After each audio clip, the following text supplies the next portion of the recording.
ಇದು ತಿರುನೆಲ್ವೇಲಿ ಸುತ್ತಮುತ್ತಲಿನ ಪ್ರಾಚೀನ ಮತ್ತು ಪ್ರಸಿದ್ಧ ದೇವಾಲಯಗಳ ಕುರಿತು ನಮ್ಮ ಸರಣಿಯ ಭಾಗ 2. ಭಾಗ 1ರಲ್ಲಿ ಚಿದಂಬರಂ ನಟರಾಜರನ್ನು ಹೋಲುವ ವಿಗ್ರಹಗಳನ್ನು ಹೊಂದಿರುವ ಸುಂದರ ಪಂಚ ನಟರಾಜ ದೇವಾಲಯಗಳನ್ನು ನಾವು ಭೇಟಿ ಮಾಡಿದ್ದೇವೆ. ನೀವು ಅದನ್ನು ತಪ್ಪಿಸಿಕೊಂಡಿದ್ದರೆ ದಯವಿಟ್ಟು ಆ ವಿಡಿಯೋವನ್ನು ನೋಡಿ, ಅದರ ಲಿಂಕ್ ವಿವರಣೆ ಬಾಕ್ಸ್ನಲ್ಲಿ ನೀಡಲಾಗಿದೆ. ಪವಿತ್ರ ತಾಮಿರಪರಣಿ ನದಿಯ ತೀರದಲ್ಲಿ ಇನ್ನೂ ಅನೇಕ ಭಕ್ತರಿಗೆ ತಿಳಿಯದ ಒಂದು ದೈವಿಕ ರಹಸ್ಯವಿದೆ. 9 ಪ್ರಾಚೀನ ಶಿವ ದೇವಾಲಯಗಳು, 9 ಶಕ್ತಿಶಾಲಿ ಕ್ಷೇತ್ರಗಳು, ಪ್ರತಿಯೊಂದು ಒಂದು ನವಗ್ರಹದೊಂದಿಗೆ ಸಂಬಂಧ ಹೊಂದಿದೆ. ನವ ಕೈಲಾಯಂ ಯಾತ್ರೆಯ ಎಲ್ಲಾ 9 ದೇವಾಲಯಗಳನ್ನು ಭೇಟಿ ಮಾಡಿದರೆ ಎಲ್ಲಾ ನವಗ್ರಹ ದೇವಾಲಯಗಳಲ್ಲಿ ಪೂಜೆ ಮಾಡಿದಷ್ಟೇ ಆಧ್ಯಾತ್ಮಿಕ ಫಲ ಸಿಗುತ್ತದೆ ಎಂದು ನಂಬಲಾಗಿದೆ. ಇಂದು ಮಹರ್ಷಿ ಅಗಸ್ತ್ಯರ ಪೌರಾಣಿಕ ಕಥೆಗಳು, ಪವಿತ್ರ ತಾಮಿರಪರಣಿ ನದಿ ಮತ್ತು ಪರಮೇಶ್ವರನ ಶಾಶ್ವತ ಸಾನ್ನಿಧ್ಯದ ಮಾರ್ಗದರ್ಶನದಲ್ಲಿ ಕೃಪೆ, ಸಮತೋಲನ ಮತ್ತು ದೈವಿಕ ಆಶೀರ್ವಾದಗಳ ಪವಿತ್ರ ಯಾತ್ರೆಯನ್ನು ತಿರುನೆಲ್ವೇಲಿ ಸುತ್ತ ಪ್ರಾರಂಭಿಸೋಣ. ಈ ಕತೆ ಕೈಲಾಸ ಪರ್ವತದಲ್ಲಿ ಪರಮೇಶ್ವರ ಮತ್ತು ಪಾರ್ವತಿ ದೇವಿಯ ದಿವ್ಯ ವಿವಾಹದ ಸಂದರ್ಭದಲ್ಲಿ ಆರಂಭವಾಗುತ್ತದೆ. ಈ ದೈವಿಕ ಕಾರ್ಯಕ್ರಮಕ್ಕೆ ಅನೇಕರಾದ ಋಷಿಗಳು ಸೇರಿಕೊಂಡುದರಿಂದ ಭೂಮಿಯೇ ಸಮತೋಲನ ಕಳೆದುಕೊಂಡಿತು, ಉತ್ತರ ಭಾಗ ಕುಸಿಯಿತು ಮತ್ತು ದಕ್ಷಿಣ ಭಾಗ ಏರಿತು. ಸಮತೋಲನವನ್ನು ಪುನಃಸ್ಥಾಪಿಸಲು ಪರಮೇಶ್ವರನು ಮಹರ್ಷಿ ಅಗಸ್ತ್ಯರಿಗೆ ದಕ್ಷಿಣ ದಿಕ್ಕಿನಲ್ಲಿ ಪವಿತ್ರ ಪೊದಿಗೈ ಬೆಟ್ಟಗಳ ಕಡೆಗೆ ಪ್ರಯಾಣಿಸಲು ಸೂಚಿಸಿದರು.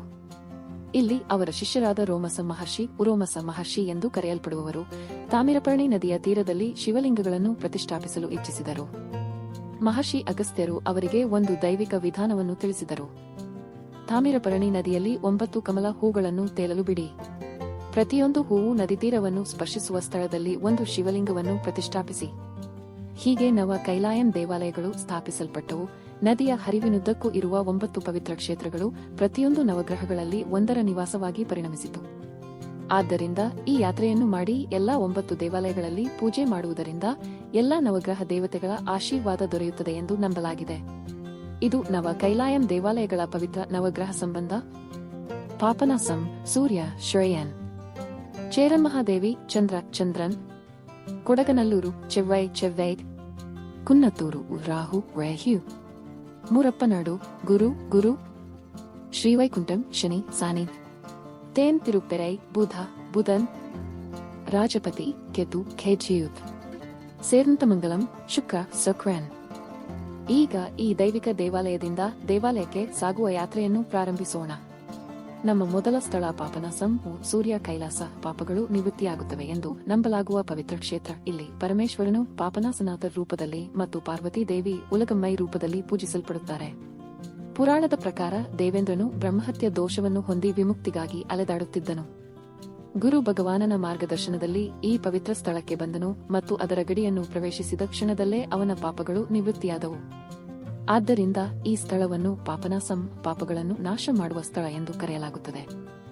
ಈ ದೇವಾಲಯವು 3 ವೇದಗಳಿಗೆ ಸಂಬಂಧಿಸಿದ ಮುಕ್ಕಿಲ ಲಿಂಗಕ್ಕಾಗಿ ಪ್ರಸಿದ್ಧವಾಗಿದೆ. ಇದೇ ಸ್ಥಳದಲ್ಲಿ ಪರಮೇಶ್ವರನು ವ್ಯಾಘ್ರಪಾದ ಮತ್ತು ಪತಂಜಲಿ ಋಷಿಗಳಿಗೆ ತೈಪೂಸಂ ದಿನ ನಂದಿಯ ಕೊಂಬುಗಳ ನಡುವೆ ದರ್ಶನ ನೀಡಿದರು. ಈ ದೈವಿಕ ಘಟನೆಯನ್ನು ಸ್ಮರಿಸಿ ಇಂದಿಗೂ ನಂದಿಗೆ ವಿಶೇಷ ಚಂದನ ಅಭಿಷೇಕ ಮಾಡಲಾಗುತ್ತದೆ. ಇಲ್ಲಿ ಒಂದು ಪವಿತ್ರ ಊರಲ್ಲಿದೆ. ಅಲ್ಲಿ ಮಹಿಳೆಯರು ದೇವಿಯ ಅಭಿಷೇಕಕ್ಕಾಗಿ ಅರಿಶಿನ ನೀರನ್ನು ತಯಾರಿಸುತ್ತಾರೆ. ಭಕ್ತರು ಈ ಪವಿತ್ರ ನೀರನ್ನು ಸ್ವಲ್ಪ ಪ್ರಮಾಣದಲ್ಲಿ ಸೇವಿಸಿ ವಿವಾಹ, ಸಂತಾನ ಮತ್ತು ದೀರ್ಘ ವೈವಾಹಿಕ ಜೀವನಕ್ಕಾಗಿ ಪ್ರಾರ್ಥಿಸುತ್ತಾರೆ. ಇಲ್ಲಿ ಪರಮೇಶ್ವರನು ನಟರಾಜ ರೂಪದಲ್ಲಿ ಪುನುಗು ಸಭಾಪತಿಯಾಗಿ ಆನಂದ ತಾಂಡವ ಮಾಡುತ್ತಾರೆ. ನಮ್ಮ 2ನೇ ದೇವಾಲಯ ಚೇರನ್ಮಹಾದೇವಿ ಚಂದ್ರ ಕೈಲಾಸ ಅಮ್ಮೈನಾಥ ದೇವಾಲಯ. ತಾಮಿರಪರಣಿ ನದಿ ತೀರದಲ್ಲಿರುವ ಈ ಪವಿತ್ರ ಸ್ಥಳವು ವಿಶೇಷ ಆಧ್ಯಾತ್ಮಿಕ ಮಹತ್ವವನ್ನು ಹೊಂದಿದೆ. ಇಲ್ಲಿ ಪರಮೇಶ್ವರನು ಸ್ವಯಂಭೂ ರೂಪದಲ್ಲಿ ಶ್ರೀ ಅಮ್ಮೈನಾಥರ್ ಆಗಿ ಆವುದೈನಾಯಕಿ ಮತ್ತು ಗೋಮತಿ ಅಮ್ಮನೊಂದಿಗೆ ಕಾಣಿಸುತ್ತಾರೆ. ಪವಿತ್ರ ಆಲದ ಮರವು ಸ್ಥಳ ವೃಕ್ಷವಾಗಿದೆ. ಇಲ್ಲಿ 2 ಬಡ ಸಹೋದರಿಯರ ಭಕ್ತಿಯ ಕತೆ ಪ್ರಸಿದ್ಧವಾಗಿದೆ. ಅವರು ತಮ್ಮ ದಿನನಿತ್ಯದ ಅಕ್ಕಿ ವ್ಯಾಪಾರದಿಂದ ಸ್ವಲ್ಪ ಹಣ ಉಳಿಸಿ ಲಿಂಗಕ್ಕೆ ಆಶ್ರಯ ನಿರ್ಮಿಸಲು ಬಯಸಿದರು. ಪರಮೇಶ್ವರನು ಹಸಿದ ಅತಿಥಿಯಾಗಿ ಬಂದು ಅವರ ಭಕ್ತಿಯನ್ನು ಪರೀಕ್ಷಿಸಿದರು.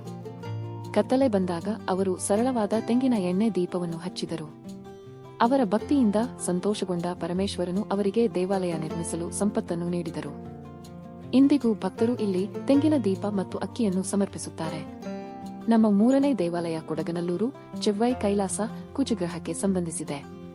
ಈ ದೇವಾಲಯವು ಚೆವ್ವೈ ದೋಷ ನಿವಾರಣೆ ಮತ್ತು ವಿವಾಹ ಅಡಚಣೆ ನಿವಾರಣೆಗಾಗಿ ಪ್ರಸಿದ್ಧವಾಗಿದೆ.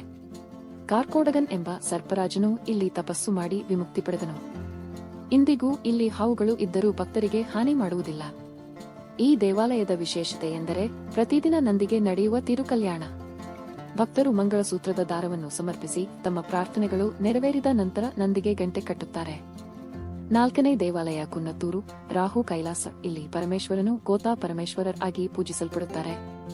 ಒಬ್ಬ ರಾಜನು ಅಮರತ್ವ ನೀಡುವ ಫಲವಿರುವ ಅಪರೂಪದ ಮರವನ್ನು ಕಾಪಾಡುತ್ತಿದ್ದನು. ಆ ಫಲವು ಅಜಾಗರೂಕತೆಯಿಂದ ಗರ್ಭಿಣಿಯ ಪಾತ್ರೆಯಲ್ಲಿ ಬಿದ್ದಾಗ ರಾಜನು ಅವಳನ್ನು ಅನ್ಯಾಯವಾಗಿ ಶಿಕ್ಷಿಸಿದನು. ಸಾಯುವ ಮೊದಲು ಅವಳು ಗ್ರಾಮವನ್ನು ಶಪಿಸಿದಳು. ನಂತರ ಗೋವುಗಳು ನಿರ್ಲಕ್ಷಿತ ಲಿಂಗದ ಮೇಲೆ ಹಾಲು ಸುರಿಸಿದವು. ಈ ದೈವಿಕ ಸಂಕೇತವನ್ನು ಕಂಡ ಪಾಂಡ್ಯ ರಾಜನು ದೇವಾಲಯವನ್ನು ಪುನಃ ನಿರ್ಮಿಸಿದನು. ಇಲ್ಲಿನ ಲಿಂಗದಲ್ಲಿ ಸರ್ಪದ ಗುರುತು ಇದೆ. ಇದು ರಾಹುವಿನ ಮೇಲೆ ಶಿವನ ನಿಯಂತ್ರಣವನ್ನು ಸೂಚಿಸುತ್ತದೆ. 5ನೇ ದೇವಾಲಯ ಮುರಪ್ಪನಾಡು ಗುರು ಕೈಲಾಸ. ಒಬ್ಬ ಚೋಳ ರಾಜನ ಪುತ್ರಿ ಕುದುರೆಯ ಮುಖದೊಂದಿಗೆ ಜನಿಸಿದರು.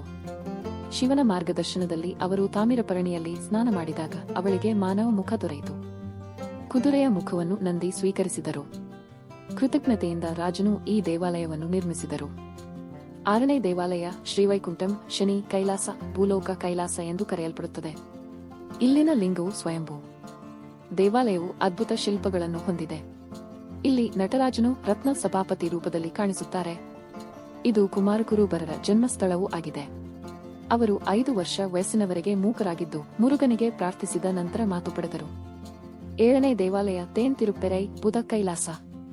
ಬ್ರಿಟಿಷ್ ಕಾಲದಲ್ಲಿ ಕ್ಯಾಪ್ಟನ್ ದುರೈ ದೇವಾಲಯದ ತೆಂಗಿನಕಾಯಿಯನ್ನು ಹಾಸ್ಯ ಮಾಡಿದರು. ಅದನ್ನು ಕಿತ್ತುಕೊಂಡಾಗ ಅದಕ್ಕೆ 3 ಕೊಂಬುಗಳು ಬೆಳೆದವು. ಅವರು ಕ್ಷಮೆ ಕೇಳಿ ದೇವಾಲಯ ಪೂಜೆಗೆ ಧನ ಸಹಾಯ ನೀಡಿದರು. 8ನೇ ದೇವಾಲಯ ರಾಜಪತಿ ಕೆತು ಕೈಲಾಸ ತೇನ್ ಕಾಲಹಸ್ತಿ ಎಂದು ಕರೆಯಲ್ಪಡುತ್ತದೆ. ಪ್ರಳಯದಿಂದ ನಾಶವಾದರೂ ಭಕ್ತರು ಅದನ್ನು ಪುನಃ ನಿರ್ಮಿಸಿದರು. ಇಲ್ಲಿ ಪೂಜೆ ಮಾಡಿದರೆ ಕೆತು ದೋಷ ನಿವಾರಣೆಯಾಗುತ್ತದೆ ಮತ್ತು ಸಮೃದ್ಧಿ ದೊರೆಯುತ್ತದೆ ಎಂದು ನಂಬಲಾಗಿದೆ. ಕೊನೆಯ ದೇವಾಲಯ ಸೇರಂತಮಂಗಲಂ ಶುಕ್ರ ಕೈಲಾಸ 9ನೇ ಕಮಲ ಹೂವು ತಲುಪಿದ ಸ್ಥಳ. ಇಲ್ಲಿ ಆನೆಯ ಮೇಲೆ ಕುಳಿತಿರುವ ಕುಬೇರನ ಅಪರೂಪದ ಶಿಲ್ಪವಿದೆ. ಇಲ್ಲಿ ಪೂಜೆ ಮಾಡಿದರೆ ಸಮೃದ್ಧಿ, ಸೌಹಾರ್ದತೆ ಮತ್ತು ಶುಕ್ರ ದೋಷ ನಿವಾರಣೆ ದೊರೆಯುತ್ತದೆ ಎಂದು ನಂಬಲಾಗಿದೆ.